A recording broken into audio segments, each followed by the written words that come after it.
42 दिसो दिसम यंतम केर वेरी वापना वेरिनम। मन इच्छा पर स्थिर रहता है और पापी ऐसा नहीं करता। यंत जितना नुकसान, दिसो दिसाम नफरत करने वाला, दुश्मन का दुश्मन या पैन या फिर वेरीमा दुश्मन का दुश्मन कायर करता है, फिर उससे पापियों का नाम अधिक पाप, बुराई, नुकसान ये मिच्छक्षपानिहिता मिथ्या संकल्पयुत झूठे रास्ते पर गलत रास्ते में लगे हुए चित करता है हाथ के संकल्प से। जितना बुरा हानि अहित द्वेषी का, शत्रु का और वैरी का करता है, उससे कहीं अधिक हानि अहित गलत दिशा में झूठे मार्ग पर लगा हुआ चित करता है।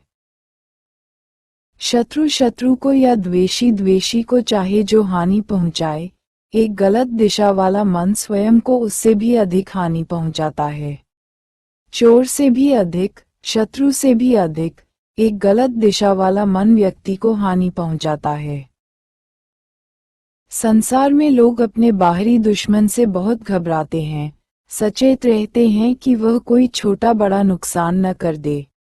लेकिन सबसे खतरनाक दुश्मन तो मैल से सना हुआ मनुष्य का मन है। ऐसा मन भौतिक, शारीरिक, मानसिक हर तरह का भारी अहित बुरा करता है। लेकिन लोग स्वयं के ऐसे चित्त से भी बहुत प्रेम करते हैं जो उन्हें गलत मार्ग पर पटकता है और अहित कराता है। बाहरी शत्रु तो सिर्फ भौतिक नुकसान ही कर सकता है और उसकी पूर्ति भी हो सकती है, लेकिन प्रमुख हानि तो मन की शांति की है, व्यक्ति के सच्चे सुख की होती है। मिथ्या, गलत मार्ग क्या है? गलत दिशा क्या है? जब व्यक्ति स्वयं को न देखकर बाहर भटकता है, अंतर्मुखी की बजाय बहिर्मुखी हो जाता है। सुख की चाबी स्वयं के पास है, सुख का स्रोत स्वयं का चित्त है। बस प्रयास कर इसे देखने, जानने की जरूरत है और इस चित्त को सही दिशा में रखकर सदुपयोग करने की जरूरत है। लेकिन व्यक्ति का चित्त बाहर की चकाचौंध की ओर आकर्षित होता है। ये पता है कि आखिर में अशांति ही होगी, लेकिन उसे बाहरी दुनिया बहुत लुभाती है।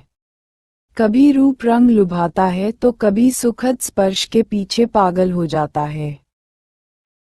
यदि चित्त पर संयम न हो और गलत दिशा में भागता है तो वह रूप, पद, प्रतिष्ठा, प्रशंसा, धन आदि कुछ भी दिख जाए तो उसकी ओर आकर्षित होता है, उसे पाने के लिए लालायित रहता है, फिर पाने के लिए मन, वाणी और शरीर से अकुशल कर्म करता है। जब इनके रूप में दुख, अशांति मिलते हैं तो फिर पछताने के सिवाय कुछ नहीं होता है। अतः बाहरी शत्रु हमारी उतनी हानि नहीं कर सकता जितनी गलत दिशा में लगा हुआ हमारा चित्त, मन कर सकता है। सजग चित्त वाला साधक हमेशा स्वयं को देखता है, चित्त को सही मार्ग पर टिकाता है, उसे शुद्ध करने में लगा रहता है, क्योंकि उसको मालूम है कि बाहरी शत्रु ज्यादा अहित कर सकता है। सही दिशा, सही मार्ग पर लगा चित्त सुख देता है। एक अच्छी तरह से निर्देशित और प्रशिक्षित मन एक माता या पिता से भी कहीं अधिक महान है। सौरे स्थविरा की कहानी। श्रावस्ती के जेतवन में